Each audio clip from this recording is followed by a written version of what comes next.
Hi, so good morning, everyone. Hopefully you can see my slides on the screen there. So I'm Jenny Elliott, and I am Head of Events at Fitwise Management. For those that you aren't familiar with us, we are a professional conference organiser, a PCO, and an association management company.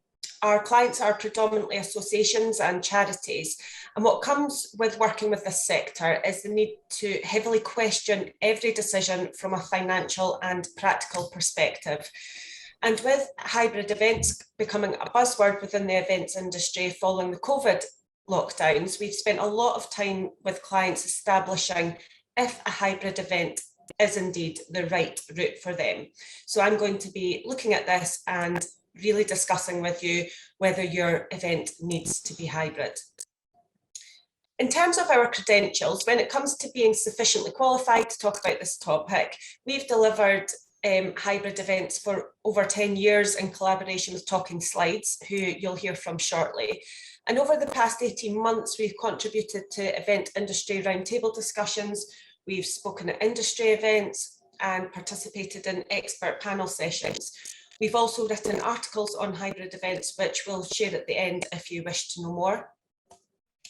Before we look at whether your event should be a hybrid format, we first need to define what is meant by a hybrid event.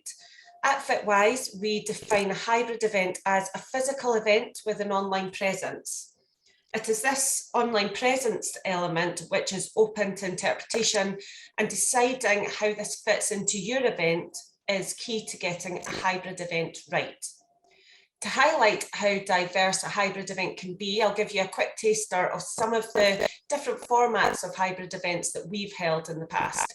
So it could be an in-person event with sessions recorded and provided in the form of catch-up TV after the event. Some other elements, such as sponsors, might also be available online. It could be a split 3-day event where one day was held as an in-person event with the remaining 2 days held as a virtual event. An in-person event with live streaming of the speakers.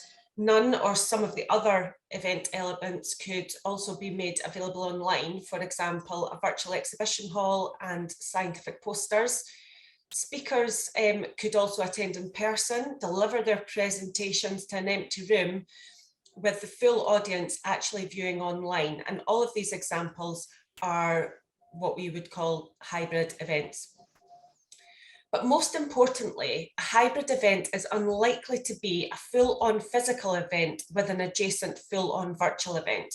Particularly in the association market, the financial implications and resource requirements to make this concept achievable and basically makes this concept unachievable, and it's basically completely unnecessary. Most of our clients have held hybrid style events for many years, but following COVID lockdowns, we now have the term hybrid, which is generally understood, even if it is open to quite wide interpretation. So whether it be live streaming, on demand, or post-event access, hybrid events have always been an option in some form. But the normalisation of online meetings as a result of the worldwide COVID lockdowns has really empowered clients to embrace this kind of technology, and many can now see the advantages of beefing up the online element of their conferences. So now that we're clear on what a hybrid event is, we need to consider how we approach the decision. The starting point has to be the event objectives. The format of the event must fundamentally meet the aims and objectives of the event. It also helps to think of hybrid as a strategy rather than just merely part of the conference offering. There's a definite pressure for conference organisers to go hybrid in a post-lockdown world because there's a perception that everyone is doing it. The fear is that if you don't allow online delegate access, your event will be viewed as, behind the times, inferior or non-inclusive. However, this alone is not a reason to add a virtual element. In a lot of cases, offering a virtual delegate attendance option can actually negatively affect your in-person attendee numbers. It's as simple as that. But that's not to say that it's a bad idea, but it does highlight the importance of thinking through the different options available and the implications of each. There's lots of reasons to allow virtual delegates, for example, to widen your audience reach or use it as a longer term marketing strategy, especially for associations and membership organisations. But you need to be honest about why you're doing it and what benefits it is likely to bring your event. And is the financial investment worth it? Conference organising committees rely heavily on event professionals for advice and guidance. While the suggestion of a hybrid event could be really well-meaning, we need to be really clear about the options available and be realistic about return on investment.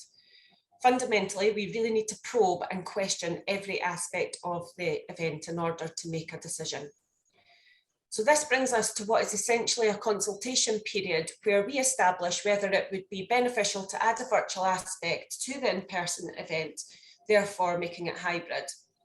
This can be a really overwhelming stage for clients because there's so many different factors and variations to consider, most of which they've never even considered themselves. But that's where we come in. We go through a full consultation process to talk clients through the options available and to find an event format which best meets the needs and parameters of their event. In our experience, the event will change dramatically at this point compared to the client's preconceived ideas, but that's okay and to be expected. So this isn't an exhaustive list. However, this is the kind of thought process that we would go through with our clients. Should we offer online delegate access? What do we define as an online delegate? Will online delegate access be live or on demand? Do online delegates need to have attended in person to gain access online as well? Do we offer online access as catch-up TV on demand instead of live interaction? A live interactive stream? Do we charge for online delegates? What rate is suitable for an online delegate? How much of the event does a virtual delegate have access to? What will make the delegate attend in person rather than online? What are the advantages of attending in person? Will the online only delegates have a delayed access and for what periods? If we want to widen our audience, where are they actually located? If there's an international contingent of delegates who wouldn't have attended in person anyway, would they maybe attend online? And should we restrict online access to international delegates only? And do we want to keep a permanent recording of the event, in which case adding a hybrid element is necessary? We haven't even discussed yet the other aspects of what an online presence could be. What about speakers? Can we pre-record or live stream the speakers? And will this essentially enrich the programme content? As you can see, there's a lot to think about. So before I pass over to Lewis, I just want to highlight some additional considerations. Hybrid is evolving. What worked in 2021 is unlikely to work in 2022 and so on. For example, 2021 was about delivering an event which met the needs of the attendees in whatever form made sense. But time has moved on and so must our understanding of how we deliver educational events. Be careful when converting a virtual event to a hybrid event. This is something that we've come across a lot in the past 6 months or so. Delegate and sponsor expectations really need to be managed carefully with clear marketing communications. Those who attended the preceding virtual event should not expect the same experience from the online version offered as part of a hybrid format. This is particularly important if an event is offering online-only delegate registration options. There's no harm in charging, for example, a premium to help facilitate the online presence, but delegates need to be clear about what they're getting for their money. My colleague Katie will be going into a bit more detail around how to market a hybrid event. However, I'll just mention that ideally we want the virtual delegates of 2022 to become the in-person delegates of 2023. So the aim is to really impress them that much with the online taster that they log off motivated to attend the in-person event to attend in person in 2023. And finally, consider hybrid in a wider context. Perhaps consider including remote speaker presentations. Consumers in general have become more comfortable with the chill concept. So use this to your advantage and invite an impactful international speaker who you could never afford to fly over for the sake of just a 20-minute presentation. And you don't have to change your program flow just because a speaker has double booked their diary. Just pre-record their session. And don't stress about your slightly unreliable keynote speaker. Simply ask them to pre-record a session which can be used in the case of a backup. Whatever happens, these presentations can still go ahead. So all of this really does beg the question, why did none of this occur to us all pre-pandemic? So you've all got the information you need to make your decision. And let's assume you've decided to go hybrid. And what you really need to think about now is the best way to do that. So I'm now going to pass over to Lewis, who is our technical expert, to chat you through this side of things.